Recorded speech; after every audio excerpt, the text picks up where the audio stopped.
All right. Good morning, everyone. I am incredibly proud to be here at NC Ideas 2020 Ecosystem Summit. This is a really big year for entrepreneurship. Many people have found themselves becoming entrepreneurs not by choice, but by circumstance, what we call often necessity-driven entrepreneurs. It's just the best option for them at the time. I applaud necessity-driven entrepreneurs that I have had the privilege of working with every day through my organization, Helios. And we'll talk a little bit more about that in a bit. My name is Gerard Staten. I'm the executive director, and I am struck by the idea that our definition of entrepreneurship absolutely needs to evolve. So today we're going to explore what the next wave of entrepreneurs looks like, and just as importantly, what they need from us, the community.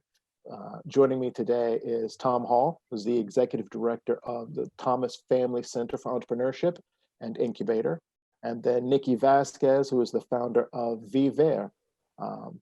So I'd love to take just a couple of minutes for us to introduce ourselves and our organization. So just 2 minutes each. And I guess since I'm moderating, I get the power to start first. So again, my name is Gerard. I'm the executive director of Helios. We're a nonprofit that provides training and coaching for small businesses. And we concentrate on necessity-driven entrepreneurs. And our purpose is to help them build a business that will earn and pay a fair living wage. We do that by providing first a 10-week training program that works our students through the creation of a business plan and a strategic plan. And this is followed by a 1-year fellowship where students are paired with a coach, and that coach helps them work through their strategic plan, removing obstacles, connecting them with resources that they need, again, to get them earning and paying out a fair living wage. So that's a little bit about my background. I've been here in Durham forever, very long time. And so this is home. I've been here since second grade, and I love the changes that I've been seeing here in the community. I'm gonna pass things over to Nikki. Tell us a little bit about yourself and your organization. All right.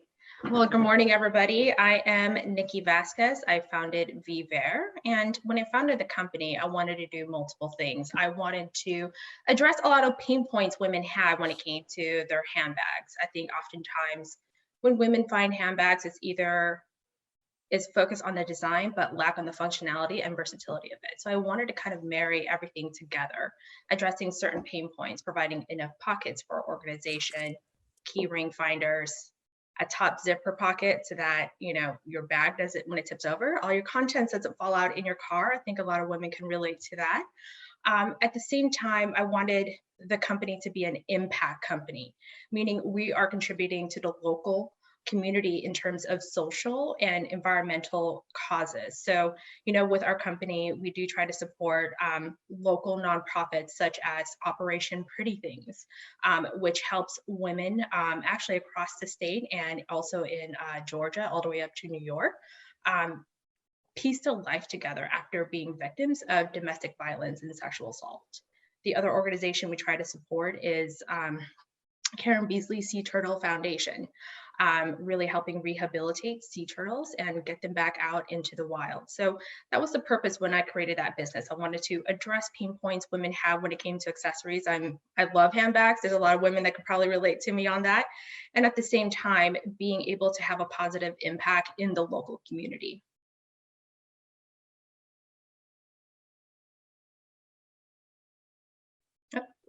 You're muted. You're muted. There we go. All right, Tom, your turn. So I'm Tom Hall. I run the Thomas Entrepreneurship Hub, which is down in Pembroke, North Carolina. We are a fairly traditional hub incubator, about 20,000 square feet. We have 10 office spaces for incubation, a makerspace, ideation lab, those kind of facilities. We serve the 10-county Sand Hills Prosperity Zone, which goes from Montgomery County all the way over to Columbus, including Robinson County, where we are. It is a highly diverse area, something I'm sure we'll get into as we look at the non-traditional entrepreneur. A very rural and in many ways historically distressed, both in job creation, health outcomes, things like that. And that is, in between, I guess, south of Raleigh, east of Charlotte, and north and west of Myrtle Beach. Nice.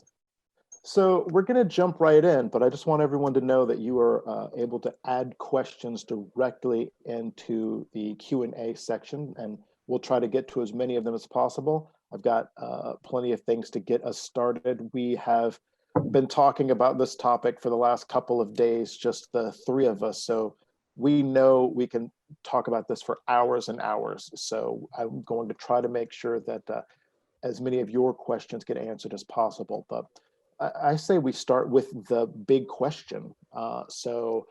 We have been seeing over the last little bit here, for various reasons, including COVID, the major rise in necessity-driven entrepreneurs. And a lot of this includes people of color, more veterans, women, people in the LGBTQ community. There's this unprecedented demand for entrepreneurship training. And I'm really interested in seeing how the two of you have seen that change and how it's affected your businesses and just the folks around you in your communities. You want me to, I guess I could go first, Gerard. Sure. We run an incubator that not only houses startups, but also runs a ton of programs and networking events and workshops and things like that. Inside the building, on the staff, we have SBTDC, we have entrepreneurs residents, things like that. First thing that really collapsed for us is our ability to run any workshops and engage with people face to face. So that has gone away since February. So a lot of what we did, driving traffic into the building and engaging and helping people, that's gone away.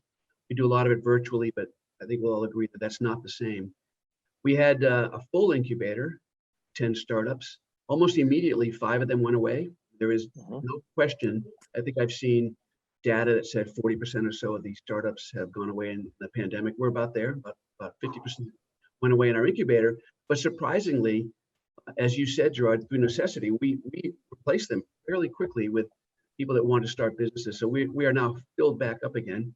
And I do know that my entrepreneurs in residence and SBA counselors are doing a ton of counseling still, but mostly virtually. And that's the response we've seen. Good. Nikki, how about you?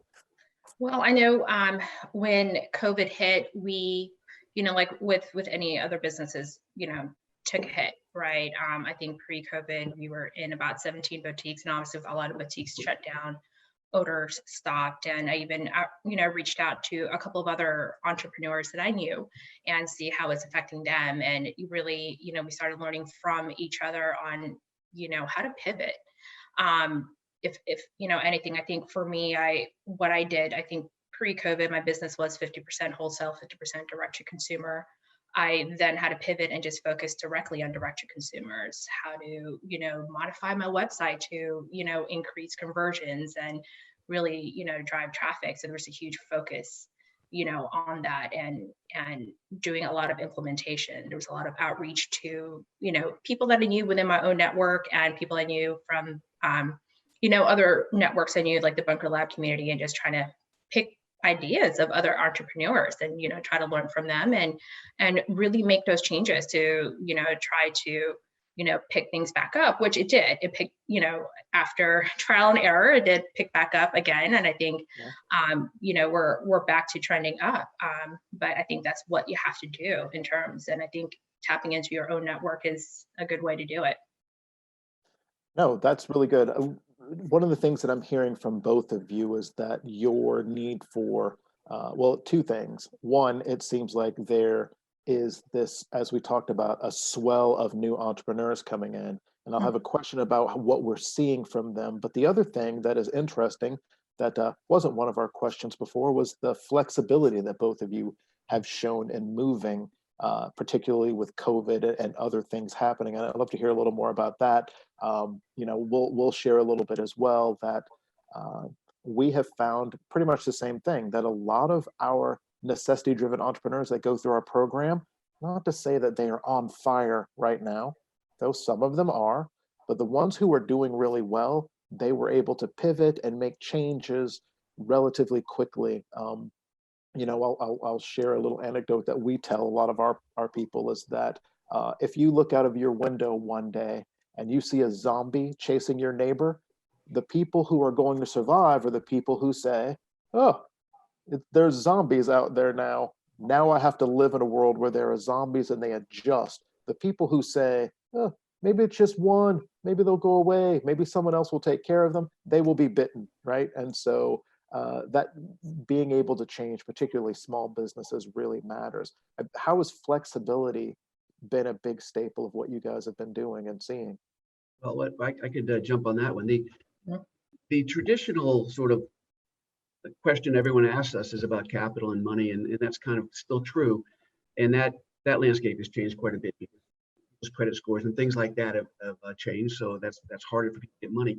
But the other thing is something that Nikki said, that in our consulting, it used to be fairly typical. You find your target, you find your target where they're shopping, and you kind of go after them. But what's happening is a lot of these small businesses and startups have to reevaluate how they're gonna get their customer. Exactly as Nikki said, it's not going to be maybe retail or in person, in a contact like that.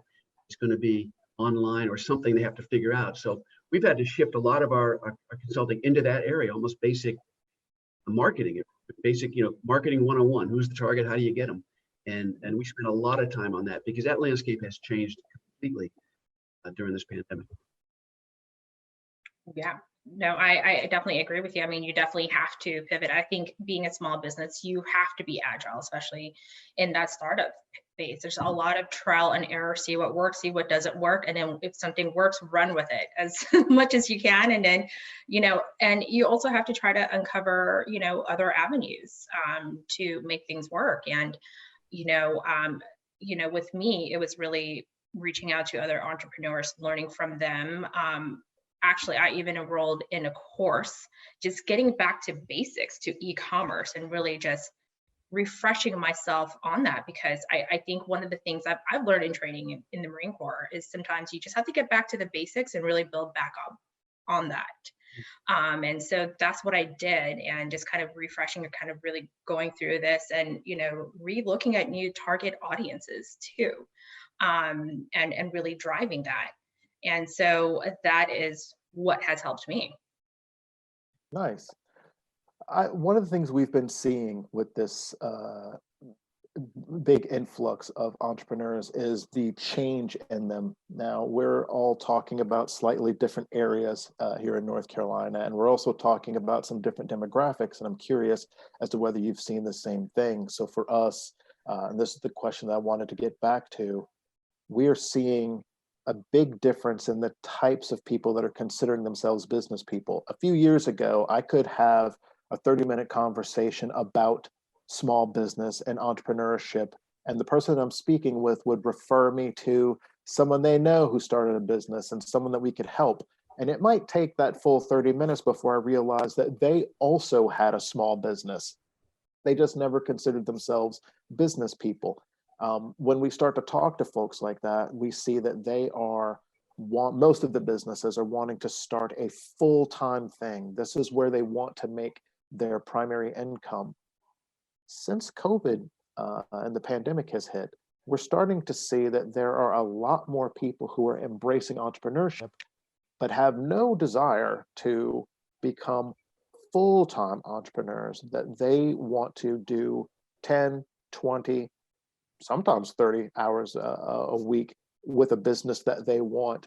And it is unfortunate because we also see that they don't get that much support in the community. Have you guys been seeing that same sort of thing there? And how have you been dealing with it if you have?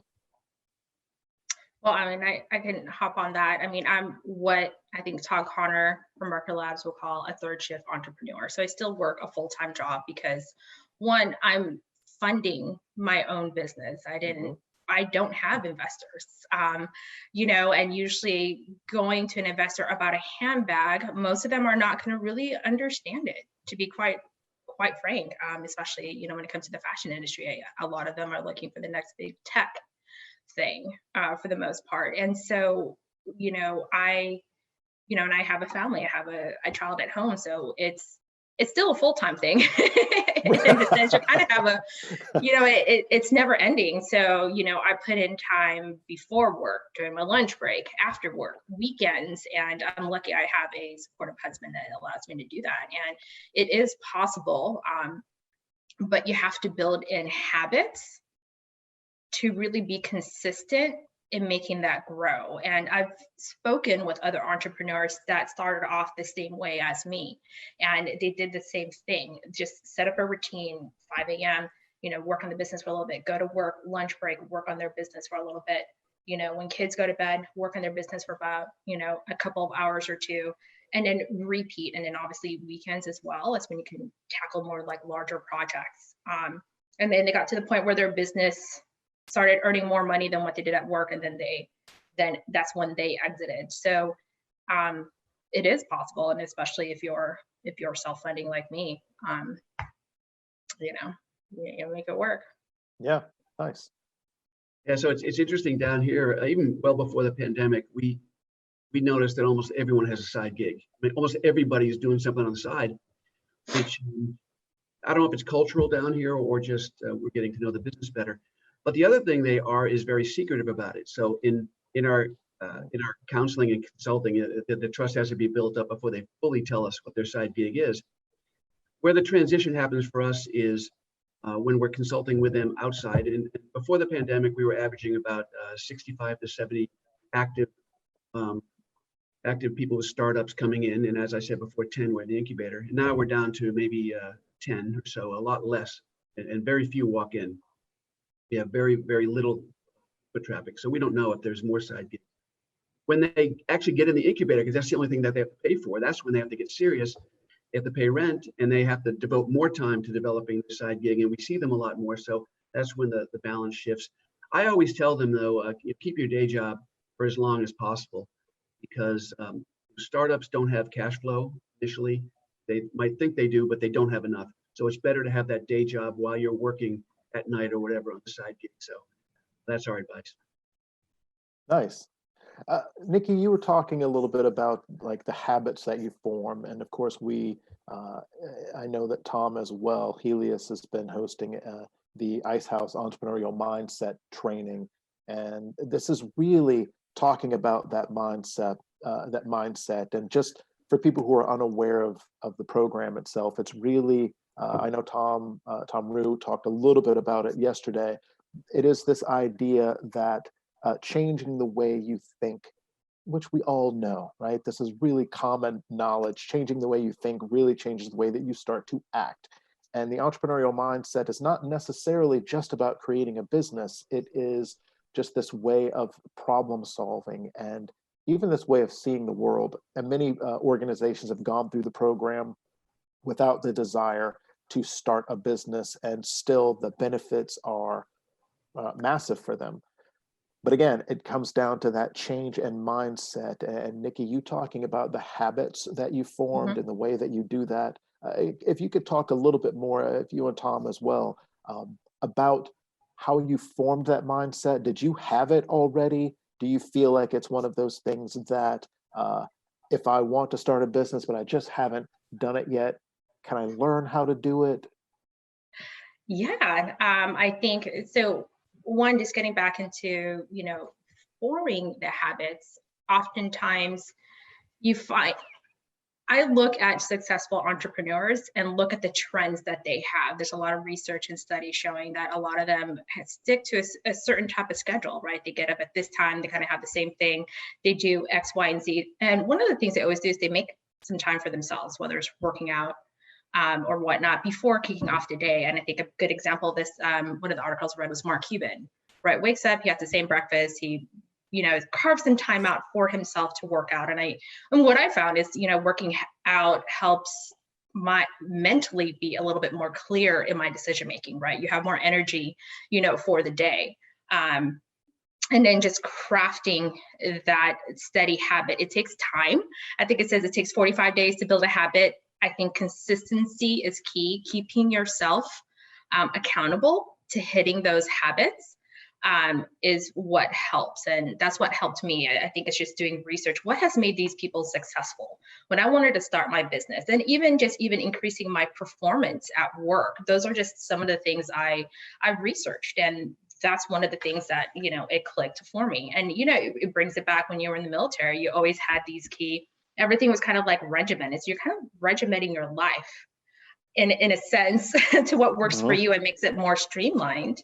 And, in shifting the mindset, I've also talked with performance coaches. And one of the things that really clicked for me in shifting my mindset is, how can I make a difference today? And I just have that, like, just one line up on my computer, and just doing that has changed how I approach my day. And so that to me has been huge. And for those that wants to start a business, it can be overwhelming. And, just one of the anecdote is, how do you eat an elephant? Just one bite at a time, right? Just tackle one small thing at a time. Because when you look at it from a whole thing, it can be overwhelming. And so just kind of taking a step back and just doing things bit by bit will help you eventually get to the point where you need to be. And also when it comes to, and that goes back to building a habit, you don't want to make 10 million changes at once. Make one change, stick with it, then add in some more. Nice, beautiful. So it's a great question. You look at the traditional ecosystems or the traditional entrepreneur, they tend to have a lot of things that Dell talked about: networking and access to formal and informal education. And you can pick it, Raleigh-Durham or Boston or Silicon, they all have that. It's not fully developed where I am right now. So we embraced the Ice House you mentioned, and I'll talk a little bit about that, down here as a way to try to help and fill some gaps in what we consider to be an underdeveloped or a poor education system down here, particularly early childhood education. It's not good. These kids do not get a great start. So we embraced the Ice House curriculum. And I hope everyone that's listening saw Daisy yesterday, because it was a great presentation. We believe that's going to build up the bench strength. That's not going to develop, particularly if we go to the 8th graders where we spend a lot of time. That's not going to develop an entrepreneur today that's going to create a job tomorrow. It's somebody that's going to get the mindset of being an entrepreneur, and hopefully will build up the bench strength in this area, and it'll percolate in 10 years from now. These young kids who are 14 are going to start building businesses. So what do we teach them? We teach them about problem solving, the power to choose, how to do cycles of learning and cycles of iteration on your product and service, reaching out to a mentor, trying to get a mentor, persistence, all these really great life skills that were mentioned. The other thing I would say is we're actually executing this program through Community in Schools in this region, which is a dropout prevention mission, a wonderful organization.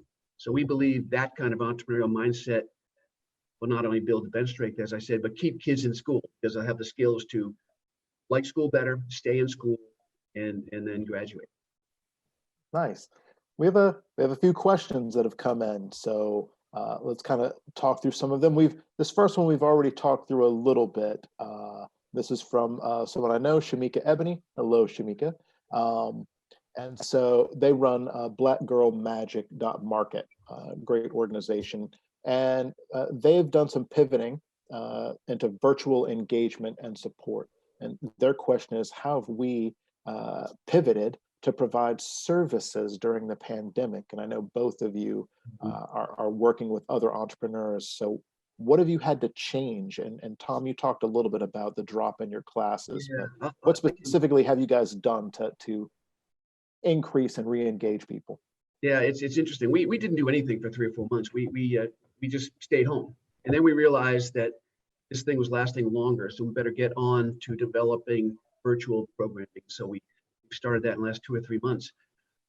Best example is with Ice House itself. We used to have in-class engagement, and now we do it all virtually. And if you're familiar with the program, it's 8 lessons. We boiled it down to 8 50-minute virtual lessons that we're giving them right now. And the key there, as in all cases with virtual learning, is to keep them engaged. So we don't make it too long. We try to make it entertaining and relatable, things like that. With regular startups, our engagement tends to be just talking like we are now. Instead of them in the room, they're talking online and do the best we can there. But the actual programming we've adapted, and I think Ice House. Nice. And then, with my business, when, COVID hit, we shifted our messaging to more of like, how can we help people through this? Right. So putting out posts about how to, keep your stress level down. A lot of it also, just being a mom, how to keep your kids active and entertained when you really can't, take them out anywhere. Free educational sites that they can go to help their kids continue their education, fun things to do with your kids at home. So those were kind of like the messaging that we did to kind of really help, our community. Did some research on our end and, and put it out there for the first couple months. Nice. I have a question. I don't see who this is through, but this is actually one that has really motivated me a lot. It's why Helius got started. This is from someone who's lived in the RTP area for 20 years, and they had noticed that the entrepreneurial activity was highly tech involved and high growth, high tech. Are there different business types that are getting more attention in other parts of the state? And I think that's a great question, and I'll kind of start not just in other parts of the state, but I think that we're starting to see that change here.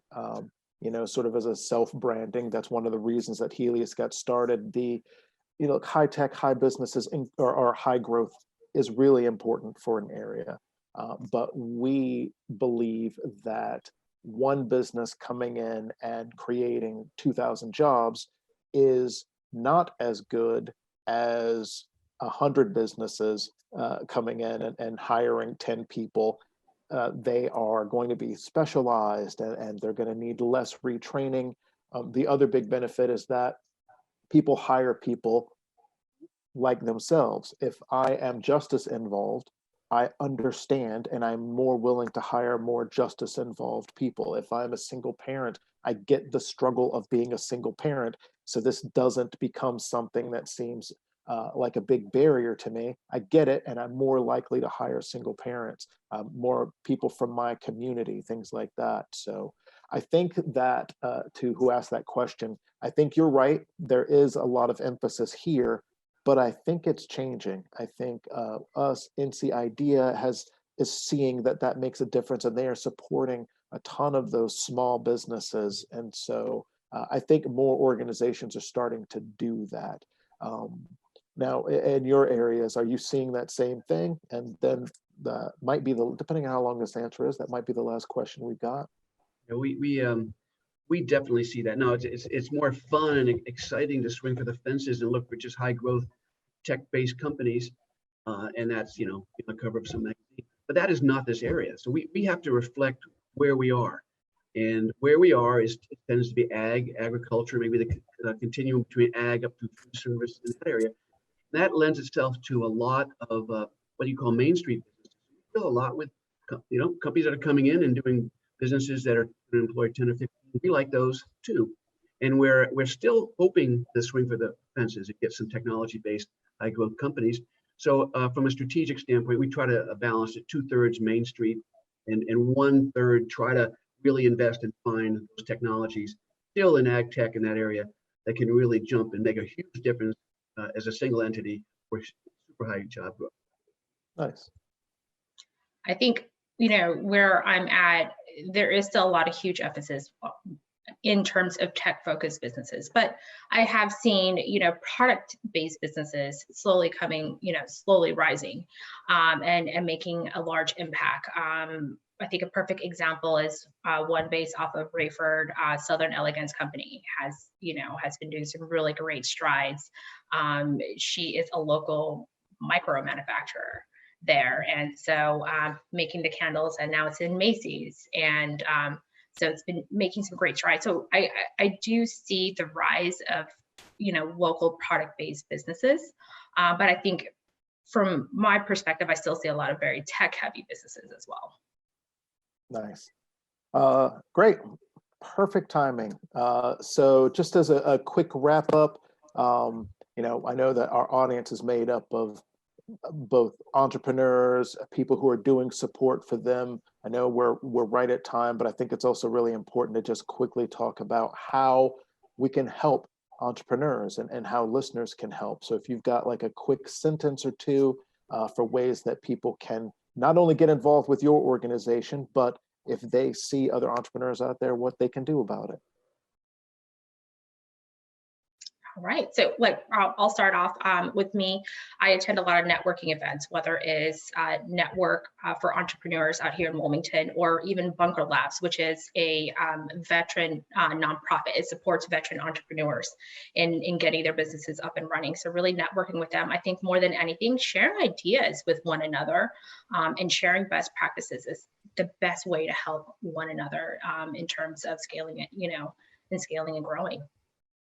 So there's two ways that we can help you, and you can call us directly or look at the website. One is on the almost on the mechanics of starting a business, how to raise and track funds, marketing, like that.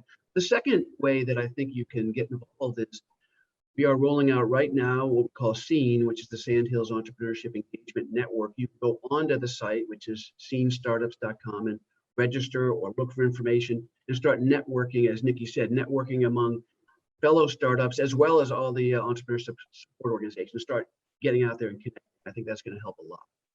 Beautiful. And then same with us. We have plenty of students out there starting businesses, existing businesses that are looking for that assistance.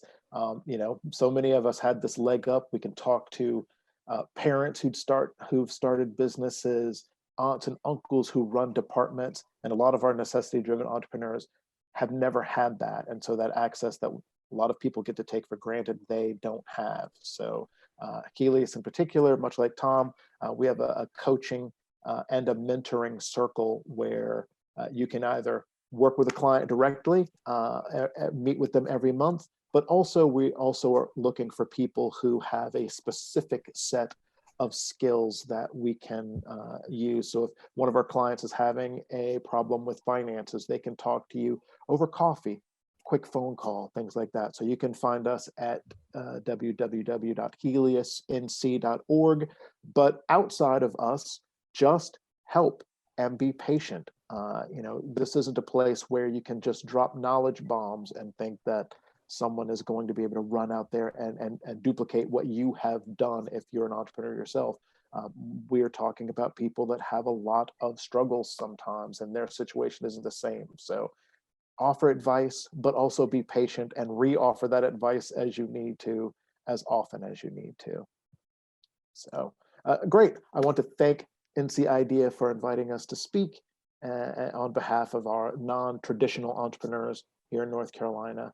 And as we're talking about this entrepreneurial mindset, we're seeing that so many of these entrepreneurs who have amazing potential are starting to transform their communities and lives in ways we can not even hope to predict. It's just amazing. So Tom, Nikki, thank you for this conversation. And for anyone out there, if you have any questions or want to be involved with any of our organizations, please reach out to us. We'd love to hear from you.